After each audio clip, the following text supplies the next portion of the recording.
Mr. Chairman, I have an amendment. But before I offer the amendment, I would like to ask a question of Senator Essman. Senator Essman, do you yield? Yes, I do, Mr. Chairman. Senator Erickson.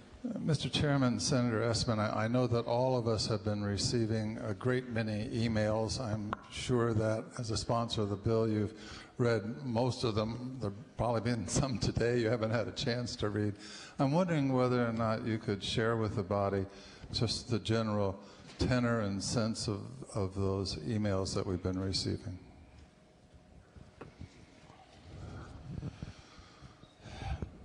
Senator Erickson,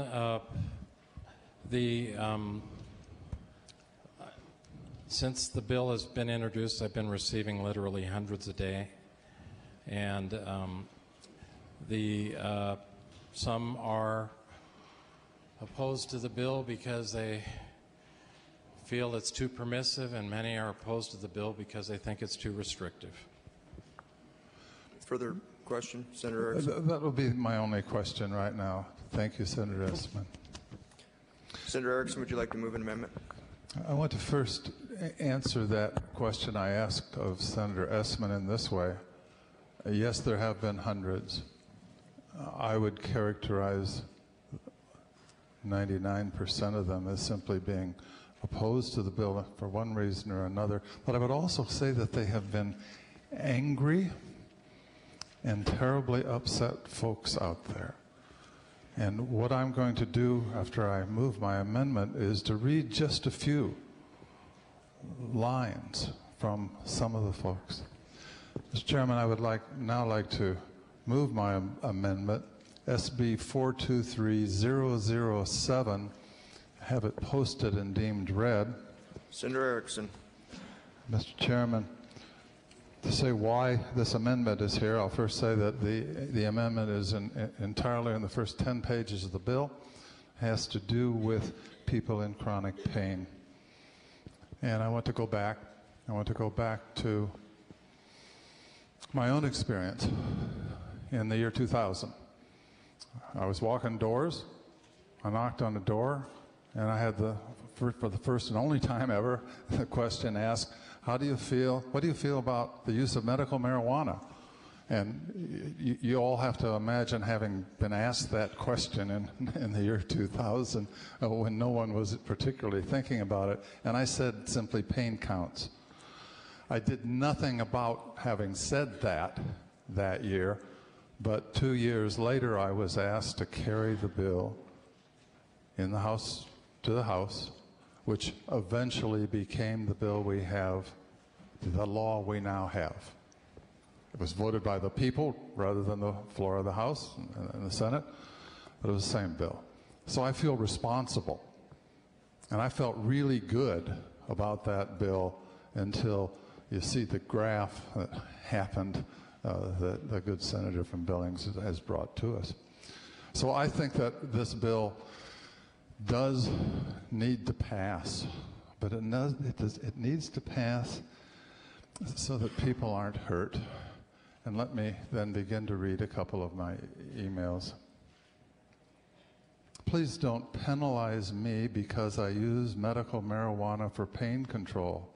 I used my body all my adult life as a nurse to help others, and now that I cannot be counted on to have my strength or ability to help others, I should not be penalized for being in pain. That's from a person in Hot Springs. This one's a little longer, but it is a good one, okay? I have rheumatoid arthritis diagnosed by a rheumatologist. I am in pain, chronic pain. I control it with glucosamine herbal supplements and Montana medical marijuana. With these substances, I can keep pain in check, do chores, and hold my grandson. I am a veteran. Without medical insurance, the VA is my only source of medical care.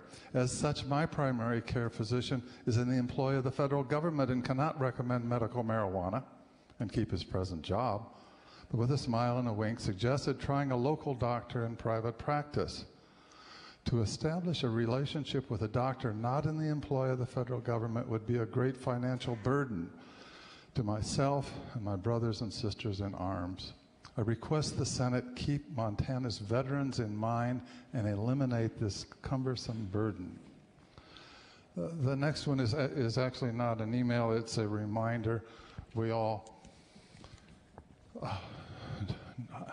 know a senator and the senator's grandson who suffered a crushed spine in a terrible accident.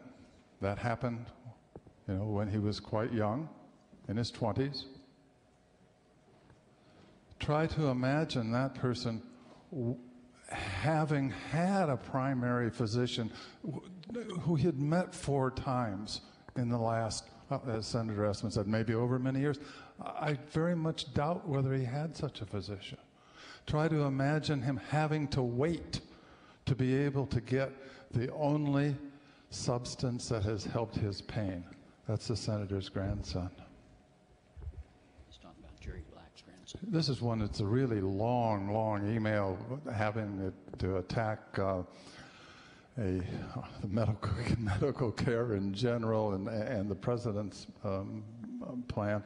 As a medical cannabis patient for chronic pain, I feel personally attacked and labeled as a criminal by people who have never met me and are certainly in no position to be treating any of my medical conditions or telling me how my medical condition should or should not be treated. As a medical cannabis patient, I am able to treat my arthritis and fibromyalgia naturally in a way that eliminates addiction problems as well as eliminates the severe sickness I suffer due to taking pills. That's a person from Kalispell. A person from Helena. My wife had her legs crushed by a drunk driver. Her pain condition is not going to change. Why should she have to annually go to a pain specialist to again show her condition has not changed? I understand the intent of the bill is to get rid of people that never should have been on the program. But for those that remain and their condition is obviously permanent, why do they have to go to 2 doctors each year to stay on the program?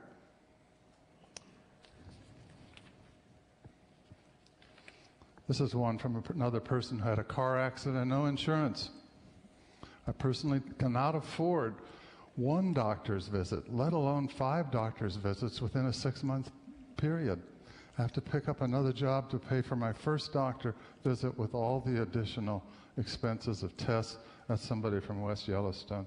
Members of the committee, what this amendment does, and you should have it in front of you, is, and I'll try to go through it on various pages here.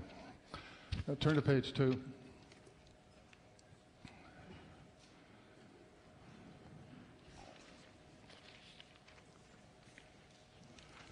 You see on line 17 and 18, what we're going to change this to is we want to make sure that the physician who is working on this patient has completed a continuing medical education course in the science related to marijuana, and that course exists. It gets rid of, in lines 19 and 20, the objective proof, and then says instead that it's the medical examiners provided for in a particular section that should be defining this. We move on through Amendments 6, 10, and 11 all have to do with 2 groups, minors and people in pain. This gets rid of the requirements about the people in pain, and in particular it gets rid of requirements that have to do with the 4 visits in 6 months and the second physician. Mr. Chair, I'll sit down and listen to questions on this amendment. Is there discussion on the amendment? Senator Esmond. Mr. Chairman, members of the body, I'm going to oppose this amendment because this is an attempt to reinstate the situation that created the problem we have.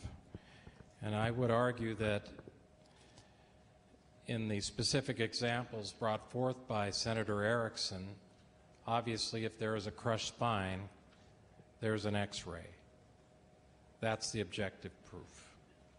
If there is fibromyalgia, that can be established by physicians. They have diagnostic tests for those types of conditions. The language that's in the bill requiring objective proof and diagnostic tests was taken directly from New Mexico regulations where this system has been successfully implemented and followed, albeit resulting in a much smaller number of registered card holders under the severe chronic pain category. The problem we're trying to deal with, I have an acquaintance of mine I've known for over a decade. I have skied with this individual. I have scuba dived with this individual. I have kayaked with this individual. This individual, to my appearance, as I've spent time with this individual, has been fit and able and fully functioning in terms of the conduct of their life in society. That individual told me that he had obtained a certification from a physician with a 4-minute phone call. 4-minute phone call, no physical exam, no objective proof, no diagnostic test. That's the reason for the bill as it's presented. I suggest that Montana people intended to try to help will still be able to be helped as the bill is written. I suggest a no vote on the amendment. Further discussion. Senator Wanzenried. Thank you, Mr. Chairman. A question of the sponsor of the bill, Senator Essman. Senator Essman, do you yield? I will. Mr. Chairman and Mr. Majority Leader, because the amendment to the bill proposes to deal with pain in a different way, can you tell me how many doctor visits I have to have before the doctor would prescribe OxyContin, for example, or Vicodin, Percocet? There's there a statutory requirement that the doctor see me 4 times, 3 times, 4 times in a 6-month period before such a prescription for pain could be made, Mr. Chairman? Mr. Chairman, Senator Wanzenried, the prescription of OxyContin is controlled by the Federal Drug Administration. The Federal Drug Administration classifies the product we're talking about here today as a Class 1 controlled substance. So it does not permit doctors to prescribe this product. Mr. But I think in answer to your question directly, I do not believe there are a minimum number of required visits by the FDA or other licensing authorities for that prescription. Further question, Mr. Chairman? Do you continue to yield? Mr. Chairman, I'm looking at page 10, the requirements that the primary physician has to document a number of things. Can you tell the committee, is there a statutory requirement for a physician to have the same documentation for any of those heavy medications, narcotics, if you will? Do we have a statutory requirement that they have to talk to the patient about the side effects, talk to them about whether or not it's part of an ongoing treatment program of the type that's prescribed in your bill, Mr. Chairman? Mr. Chairman, Senator Wanzenried, I believe that would be dealt with by the standards of care, and that's under the control and regulation of the Board of Medical Examiners. Mr. Chairman, further question. Senator Essman, do you continue to yield? I will continue to yield. Senator Wanzenried. In order for me to have a prescription for OxyContin or any of those other narcotics, do I need to go to a second physician? Is there anything in the existing statutes or code of care, for example, the one you just pointed out, that would require the primary physician refer me to a second physician before any heavy narcotics to be prescribed, Mr. Chairman? Mr. Chairman, Senator Wanzenried, not to my knowledge. Thank you. Further discussion. Senator Shockley. Chairman, would Senator Wanzenried yield to a question? Senator Wanzenried, do you yield?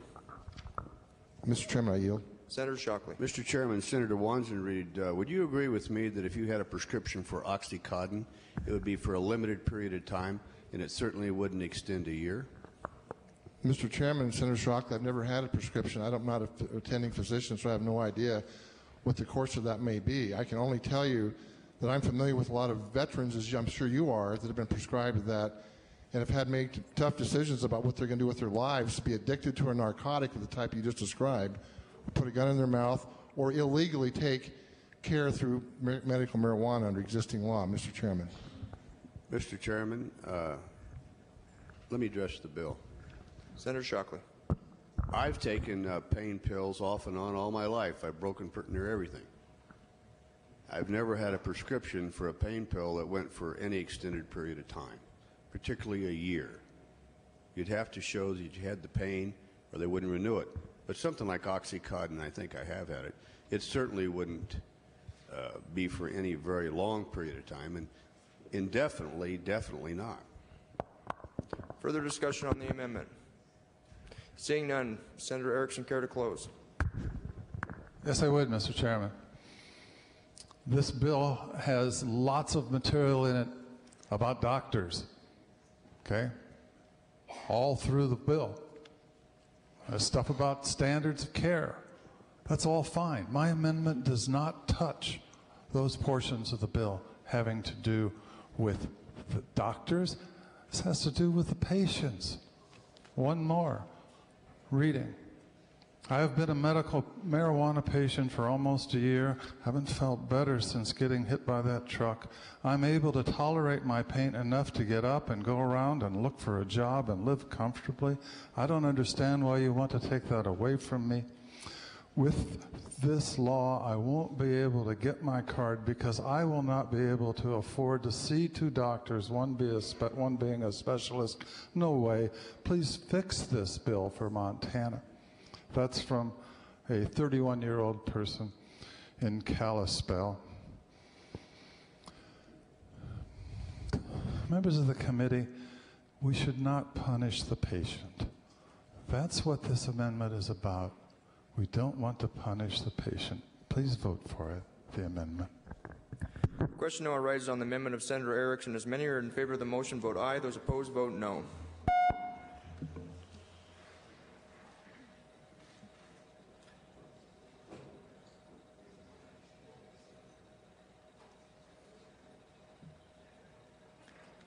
Senator Balliet, Winnieboy, Gallus. Clerk will record the vote. Mr. Chairman, 22 senators have voted aye, 27 senators have voted no. With 22 senators having voted aye and 27